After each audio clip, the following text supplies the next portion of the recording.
C'est l'image forte qui aura marqué la fin des travaux des consultations de paix de Nairobi, une image qui traduit l'acceptation par toutes les parties prenantes de l'initiative de paix prise par le président de la République, Félix-Antoine Tshisekedi Tshilombo. Près de 30 délégués des groupes armés venus de l'Ituri, Nord et Sud Kivu ont pris connaissance et accepté toutes les résolutions prises par les chefs d'État de la communauté de l'Afrique de l'Est. L'autre moment fort de cette dernière journée aura été la participation surprise des deux chefs d'État. Depuis leurs bureaux respectifs, le président Uhuru Kenyatta et Félix-Antoine Tshisekedi Tshilombo se sont adressés directement aux groupes armés. S'exprimant en anglais et swahili, le président Uhuru Kenyatta a exhorté les combattants armés de la République démocratique du Congo à s'inscrire dans la voie de la paix. Pour sa part, le président Félix-Antoine Tshisekedi Tshilombo a félicité ses compatriotes qui ont saisi sa main tendue. Avant toute chose, je voulais saluer et remercier mon frère, le président Uhuru Kenyatta de la République du Kenya, pour cet honneur qu'il fait à mon pays et cet attachement qu'il nous manifeste en acceptant d'abriter dans son pays les pourparlers avec les différents groupes armés qui, pour diverses raisons, ont choisi cette activité.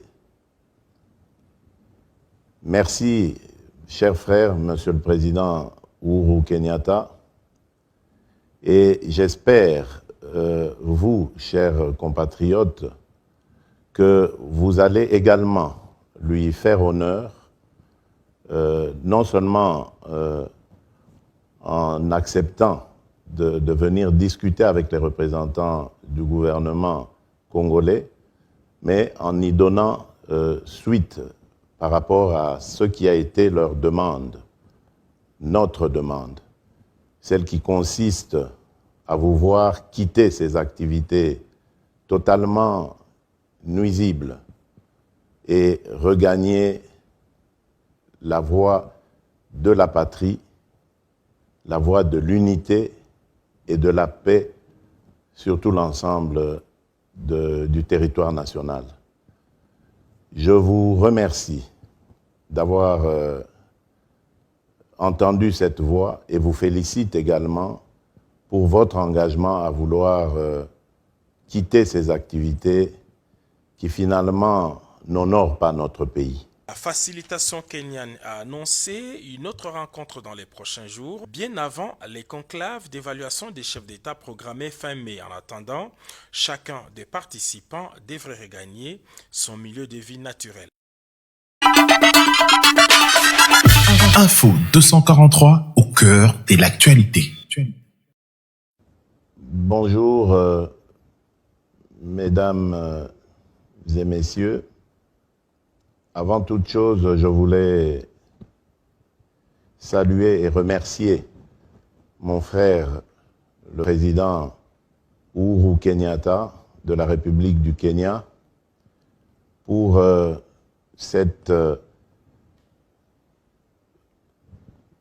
honneur qu'il fait à mon pays et cet attachement qu'il nous manifeste en acceptant d'abriter dans son pays les pourparlers avec les différents groupes armés qui, pour diverses raisons, ont choisi cette activité.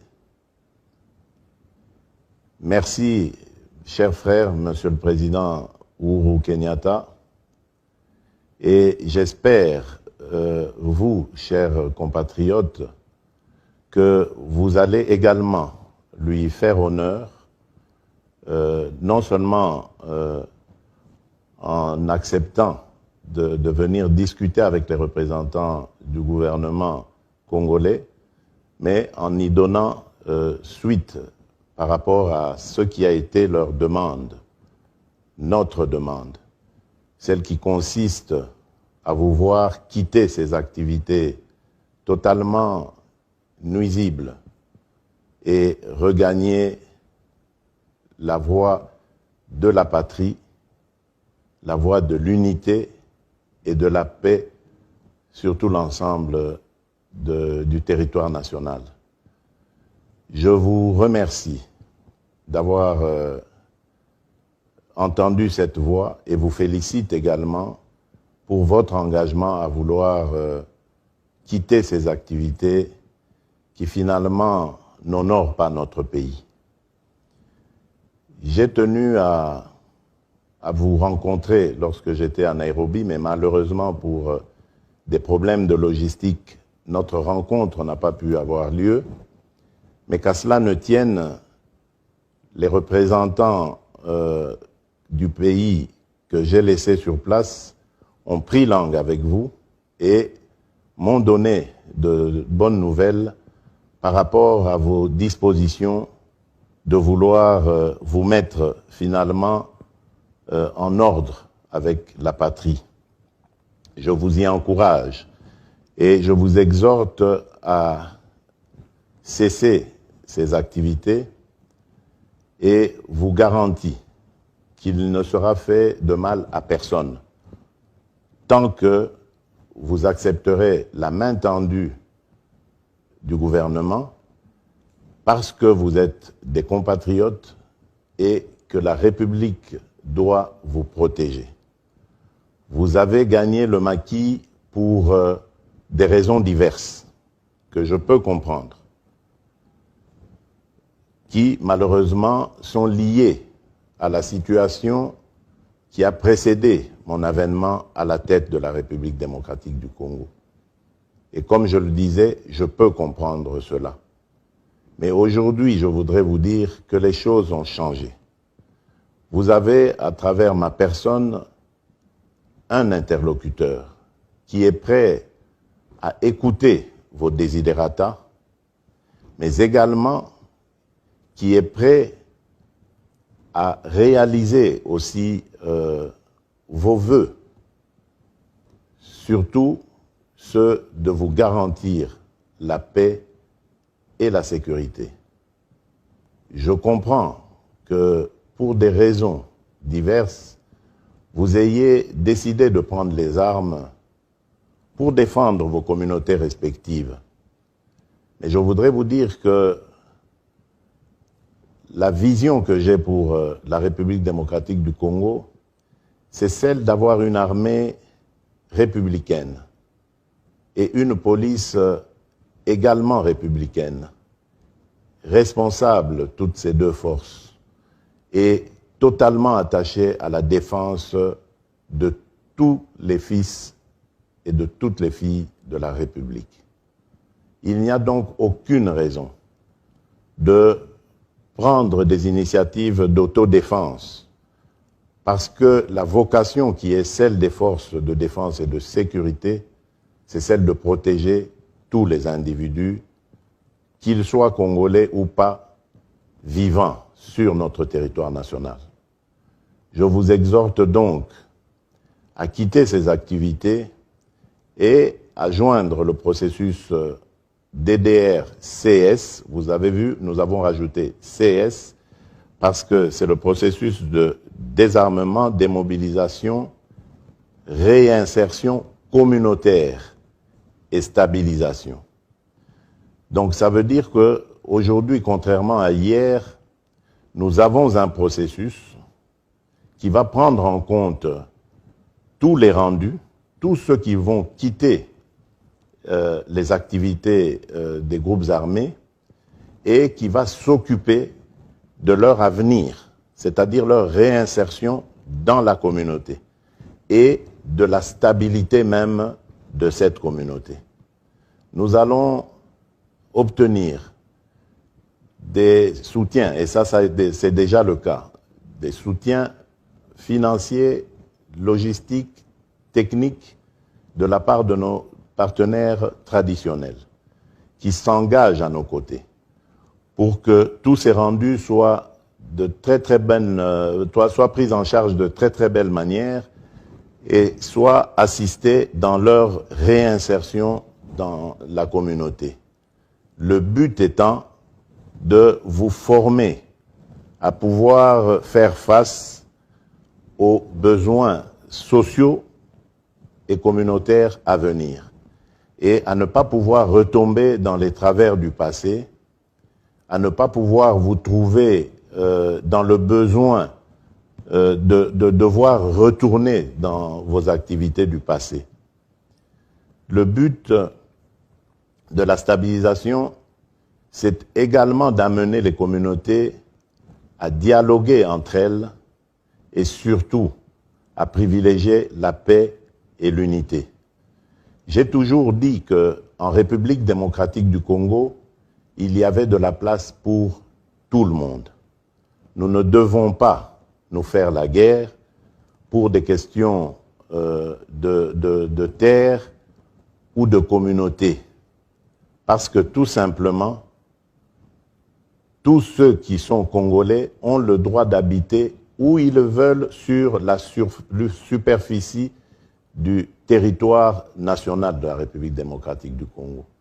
Nous devons combattre toutes ces considérations ethniques ou tribales qui font du tort à notre pays parce qu'elles nous empêchent de pouvoir réfléchir sereinement à notre développement.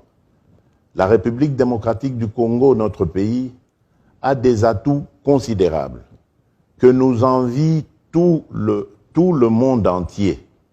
Mais il n'y a que nous, Congolais, qui ne semblons pas en avoir conscience. Et c'est pour ça que je vous exhorte à arrêter ces activités, à regarder dans la voie que je vous trace, celle du développement. Et cette voie, lorsque nous aurons atteint le développement, vous verrez que ce sera l'épanouissement de tout notre peuple. Tout le monde trouvera sa place et tout le monde sera heureux. Aujourd'hui, nous avons développé des politiques régionales et notre pays vient d'adhérer dans l'East African Community. Une communauté qui va être une communauté d'intérêt commun et qui visera le développement de nos pays respectifs. Donc vous voyez que le Congo s'agrandit. L'espace dans lequel les biens et les personnes vont devoir circuler est maintenant agrandi à 7 pays. Donc, ça ne sert à rien de vous battre pour des morceaux de terre alors que c'est l'East African Community qui deviendra notre pays en fait. Donc, chers compatriotes, veuillez vraiment continuer à suivre la voie de la raison comme vous avez commencé. Ne vous méfiez pas de moi, ne vous méfiez pas du gouvernement, parce que nous ne sommes pas là pour vous faire du tort. J'avais prêté serment devant Dieu et devant le peuple pour protéger nos concitoyens et assurer leur bien-être. Je ne suis donc pas là pour vous combattre, je ne suis donc pas là pour vous vouloir du mal ou souhaiter votre malheur. Aidez-moi à vous aider en quittant ce processus et vous verrez, vous serez entièrement satisfait de la reconversion qui vous attend à travers le processus de DDRCS. Encore une fois, je tiens à remercier le président Uhuru Kenyatta, mon frère, pour son engagement à nos côtés, pour le souci qu'il manifeste de vouloir à ce que le Congo soit un pays de paix et de liberté. Et je lui promets, je vous promets, chers frères, chers présidents, que je serai aussi engagé, je vous ferai honneur pour vous remercier pour ce que vous avez fait et que ensemble, je compte sur vous pour qu'ensemble nous ramenions la paix et la sécurité en République démocratique du Congo. Que Dieu bénisse notre pays, la République démocratique du Congo, que Dieu bénisse notre région, l'East African Communauté. Je vous remercie.